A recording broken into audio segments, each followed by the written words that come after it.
Okay, so this week I've started hemodialysis and I want to give my early thoughts of what it's been like. I'm not going to compare it to peritoneal dialysis just yet because I've already started hemodialysis. But basically, I have started hemodialysis. I've had 2 sessions so far.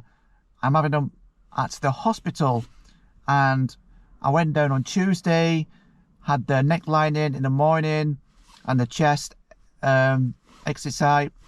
And the procedure itself, it wasn't that uncomfortable compared to the peritoneal catheter going in the peritoneum. That was more comfortable for me. But this wasn't too bad. Apart from some local anesthetic, it numbs the neck area. They went in, put a line in to a big vessel which is close to the heart so they can take the blood out. So that was done in the morning, and then in the afternoon, I went for my first session of dialysis. It was only 2 hours. And if you don't know what hemodialysis is, basically it's a big machine that connects to your blood going out, your blood going in, and they're pulling your blood out, like pulling your blood out, the machine cleans it and puts it back. So it's very, very clever. I think it cleans like something like a litre a minute, something like that, really a lot. And it's absolutely painless. Didn't feel any sensations, any pain. I'm just on the first time I'm on the bed having hemodialysis. Yeah, didn't feel much discomfort at all. So that 2-hour session happened. I went home. This has been a bit sore. It's 2 days now. And I went for another session yesterday, which is Thursday, and did a 3 hours hemodialysis, which, you know, the nurses plugged me in, got a machine going. And it's going for 3 hours. I just sat on the chair. You get a bed or a chair, and the chair's very comfortable actually. But basically, you just got to sit there while it does its thing, you know, cleans your blood. And I must say, I've started to feel like today, after 2 sessions, I think things are just feeling better overall. I think did my blood pressure earlier, well, like 120/70. It's normally high, which is like bang on, you know, perfect. So far, the experience of hemodialysis is like so much easier than doing the home dialysis. You know, I've got to go to hospital, the nurses do the work, I just sit on the bed and it cleans my blood. You're not dealing with deliveries, lots of rubbish like peritoneal and home dialysis. The responsibility of doing it yourself. When you do it yourself, there's a lot of, well, you've got to be super clean, hygienic, and clean your hands and stuff. And, you know, that's like causes a bit of anxiety, you know, like making sure you're not dirty. When you're touching the important things, important tubes and stuff. So yeah, so far my experience of it is good, but it is 3 times a week. I'm doing it on Tuesday, Thursday and Saturday each week. 3 times a week. I think it's going to be a 4-hour session, like 12 hours a week.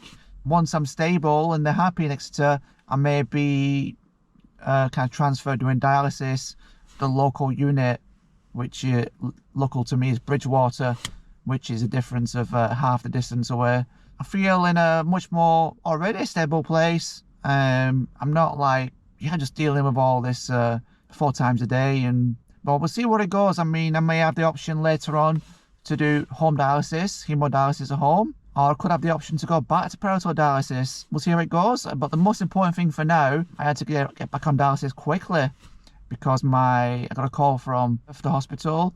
I went for a blood test recently, Monday, and they said my creatinine was over 700 and my urea 35. They were like, you know, panic stations kind of thing. You need to do dialysis. And made me panic as well. When the doctors freak out, I freak out. I worry for my health. It is very scary. I'm happy to be doing dialysis. I'm happy it's not very painful. The surgery, the procedures, they're not pleasant, but you've got to be brave, got to go through it. It's just a few, just a few needles. Next Tuesday, which is start of April, I need to have this peritoneal line catheter out. So there's going to be like a procedure again to have that out. Not looking forward to it really. Going to have a sore stomach when I pull that out. Then afternoon I'll have a dialysis session. But so far my experience of hemodialysis session, quite chilled. I'm able to read a book, go on the laptop, just do something while it's doing its thing with the blood. So yeah, that's where I'm at with it, the dialysis. Yeah, I'm in a less worrying place, I feel, right now. I think things are going in the right direction. I am not on the waiting list yet for a transplant. The reason was because Bristol called me and said, you know, are you all good, basically? They're ready to put me on the list. I said, well, I still have issues with infection. I'm still being treated for that, actually. Antibiotic. The infection seems to have gone, but I did some bloods last week and they seem to have a sign of possible it could still be there a little bit. So they're still treating me for it. And when you have an infection, you cannot be on a transplant list. You're going to be suspended. So once I'm totally clear of that, my tube's out, and I'm doing hemodialysis, my bloods are better, which it should be already, hopefully, I will be on the waiting list. And then, yeah, the plan is to get a call, get a new kidney transplant, and then, yeah, the world is my oyster again. You know, it is not fun, kidney failure, and you don't realize until you go through it how important it is to you, to everyday life. You know, like a normal kidney just does all the work by itself. You don't even need to do anything. And when it's not doing the work, it causes all kinds of problems, you know. And basically, we can't function very well without it, you know. It affects us in all different ways, to tiredness and all this stuff in our blood that shouldn't be there. So yeah, thanks for watching again.